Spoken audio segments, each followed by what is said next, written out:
இப்போ ரீசென்ட்டா யூடியூபர் இர்ஃபான் வந்து பெரிய சர்ச்சைக்குள்ள மாட்டாரு. நம்ம எல்லாருக்குமே இந்த ஒரு விஷயம் தெரியும். அவரோட மனைவி கருவுல இருக்கக்கூடிய குழந்தை ஆணா, பெண்ணா அப்படின்றத வெளியிட்டிருந்தாரு. இதன் அடிப்படையில அவர் மேல நடவடிக்கை எடுக்கப்படும்ன்ட்டு துறை சார்ந்த அதிகாரிகள் சொல்லியிருந்தாங்க. பட் இர்ஃபான் வந்து மன்னிப்பு கேட்டதன் அடிப்படையில அவர் மேல எந்த ஒரு நடவடிக்கையும் எடுக்கப்படாது அப்படின்ட்டு அதிகாரப்பூர்வமான தகவல் வெளிவந்துச்சு. ஆனா பாருங்களேன் இப்ப இர்ஃபான் மீது நடவடிக்கை எடுங்கள்.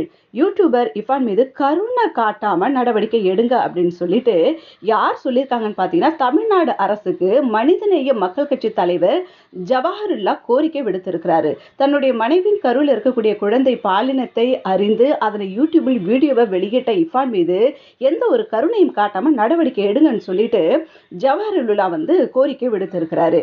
இது முற்றுப்புள்ளி வைக்கப்பட்டதுன்ட்டு நினைக்கக்கூடிய இந்த நேரத்தில் புதுசா பாருங்களேன் ஆரம்பிக்கப்பட்டிருக்கு. இவர் வந்து எதன் அடிப்படையில் இவர் இப்படி சொன்னாரு? இவர் வந்து தமிழ்நாடு அரசுக்கு மனிதநேய மக்கள் கட்சி தலைவர்ன்ற அடிப்படையில சொன்னாரா? இல்ல வந்து மதம் சார்ந்த விஷயம் இந்த இடத்துல பார்க்கப்படுதா?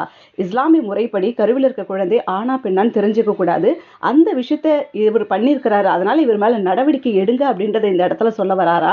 இல்ல ஒரு தலைவர்ன்ற முறையில சொல்ல வந்திருக்கிறாரான்னு தெரியல.